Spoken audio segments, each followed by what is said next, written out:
Hello बच्चा party, कैसे हैं आप सब। एक बार फिर से स्वागत है हमारे चैनल क्लियर साइंस में और हम बढ़ रहे हैं ट्रिग्नोमेट्री के अगले क्वेश्चन पे, जो कि क्वेश्चन नंबर 9 है। इससे पहले 8th को हम लोग खलास कर चुके हैं, अब बारी है 9th की।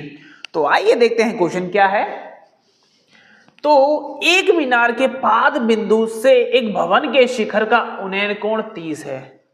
तो यहां पर थोड़ी थोड़ी बातें समझ आई हो कि यहां पर दो चीजों की बात हो रही है। एक तो भैया यहां पर मीनार है, ठीक है, यहां पर क्या है बच्चे, एक मीनार की बात हो रही है।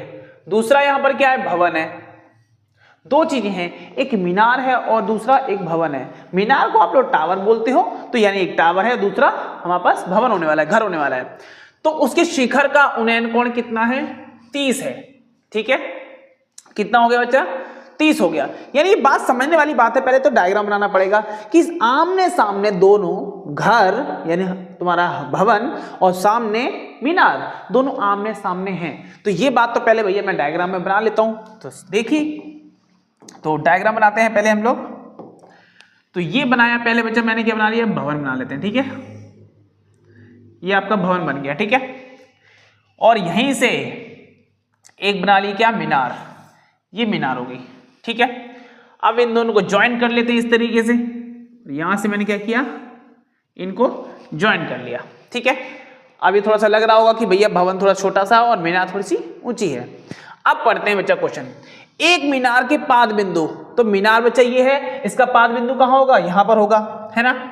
पाद बिंदु से भवन के शिखर का उन्नयन कोण कितना है, 30 है। यानी अगर मैं मीनार के पाद बिंदु को भवन के शिखर से मिला देता हूं, तो आपका जो कोण मिलेगा वो कितना हो जाएगा बच्चा, 30 हो जाएगा। कितना हो जाएगा, 30 हो जाएगा। तो इस बात को लिख लीजिए पहले। तो यानी ये कोण कितने का हो गया बच्चा, आपका 30 डिग्री का हो गया, है कि नहीं मेरा रसगुल्ला। इतनी बात समझाइए। अब आगे बढ़ते हैं। और भवन के पाद बिंदु से मीनार का शिखर का उन्नयन कोण कितना है, 60 है। यानी भवन के पाद बिंदु बच्चे, ये भवन है हमारे पास, इसके पाद बिंदु से मीनार के शिखर का उन्नयन कोण कितना है, वो हो जाएगा हमारे पास क्या, थोड़ा मजा नहीं आया इसमें, है ना, थोड़ा सा डायग्राम खराब हो गया। तो यहां से हमने खींचा क्या, पाद बिंदु से मीनार के शिखर तक का।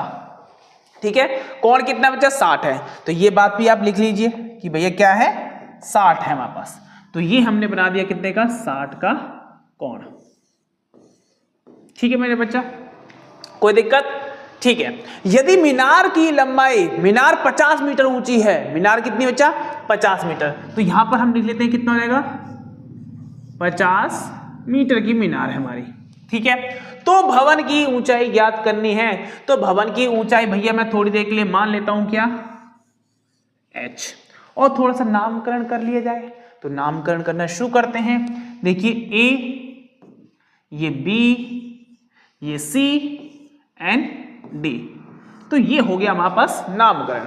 अब ज्यादा मुश्किल नहीं है, क्यों, ट्राइंगल बन चुके हैं, दोनों त्रिकोण बन चुके हैं। अब ज्यादा मेहनत करने की जरूरत नहीं है। यानी सीधे 10 लगाइए, दोनों ट्राइंगल में समीकरण बनेंगे और वहां से उनको खत्म करेंगे हम h का मान।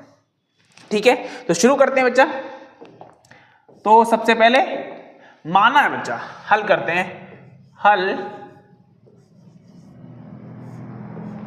सबसे पहले बच्चा मानेंगे कि भैया जो भवन है उसकी लंबाई कितनी है, ऊंचाई कितनी है, हमारे पास h मीटर है। ठीक है, माना भवन की ऊंचाई,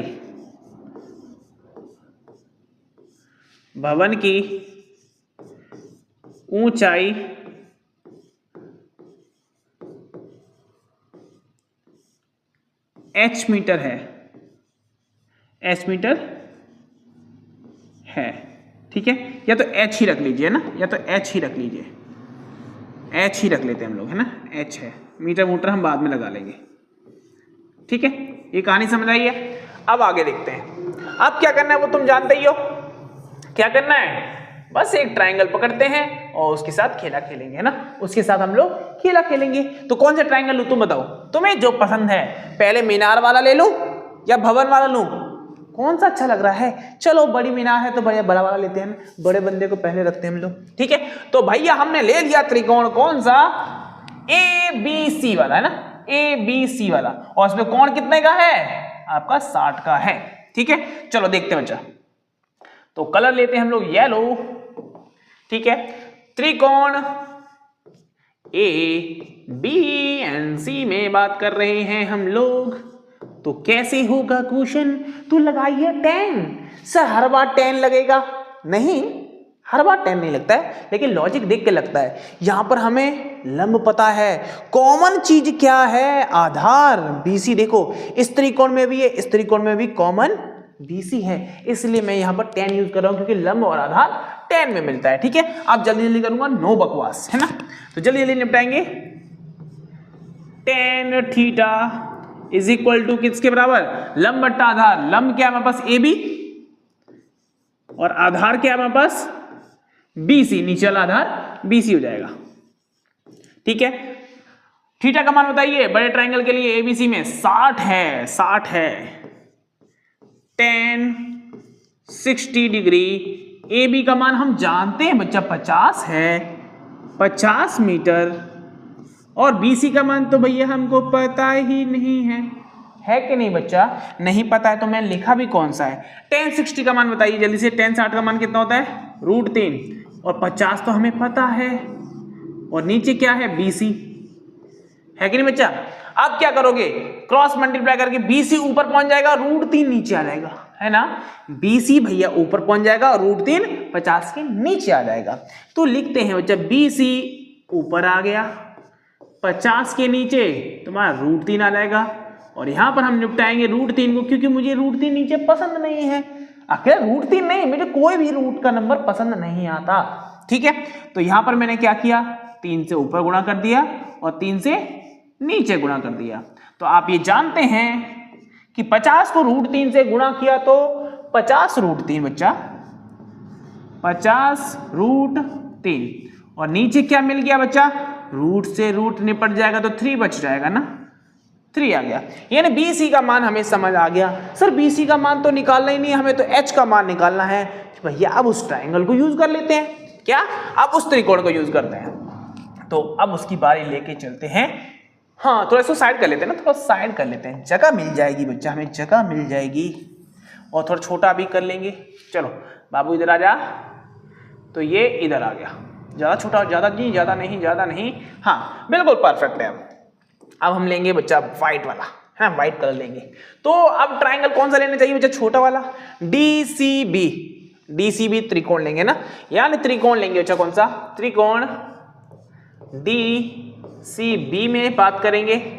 इसमें भी कुछ नहीं करना, 10 ही लगाना है, क्योंकि हम जानते हैं कि लंब हमें पता करना है, आधार हमें निकल गया है ना, ठीक है। तो tan theta is equal to लंब बट्टा आधार। लंब क्या है बच्चा?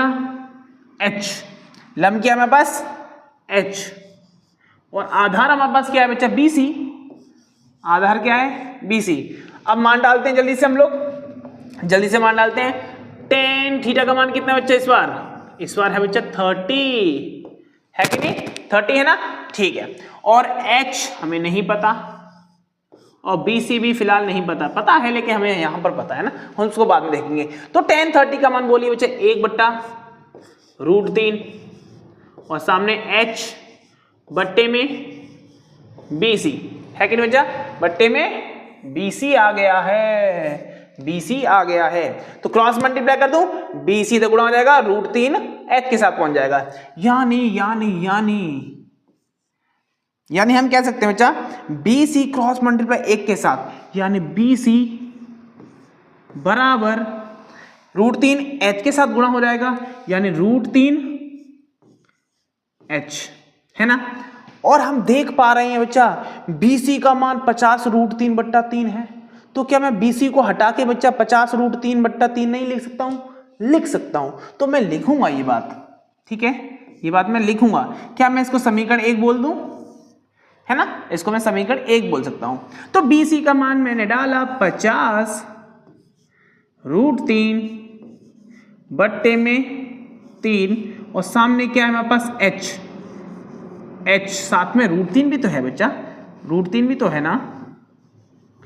क्या हुआ, मिट क्यों नहीं रहा? लो इरेजर भी बर्बाद हो गई। यहां से ही आ जा बाबा, वहां से मिटा नहीं रही है। चलो तो यहां पर क्या है, रूट इरेजर, इरेजर क्या कर रही है, √3h, ठीक है। अब भैया जिस चीज की वैल्यू निकालनी है तो इसको लेफ्ट में रखा करो, तो √3h को इधर ले आ रहे हैं और 50 √3/3 को हम उधर दफा कर दे रहे हैं। तो जल्दी जल्दी करेंगे अब हम लोग। तो √3h सामने क्या है, 50 √3/3, तो h के साथ √3 गुणा है, उधर क्या हो जाएगा, भाग में चला जाएगा। तो यानी h बराबर 50 √3/3, और ये क्या है, गुणा में, तो इधर क्या रहेगा बच्चा, भाग में आ जाएगा ना।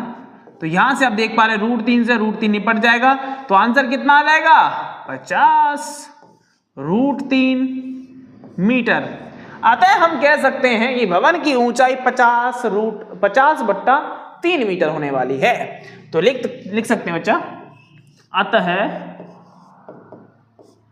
भवन की ऊंचाई, भवन की तो निकालनी थी ना, भवन की ऊंचाई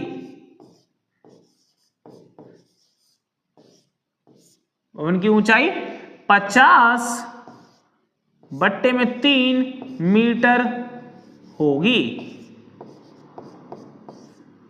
बड़ा सिंपल सा प्रश्न था ना, मजेदार था ना, ठीक है।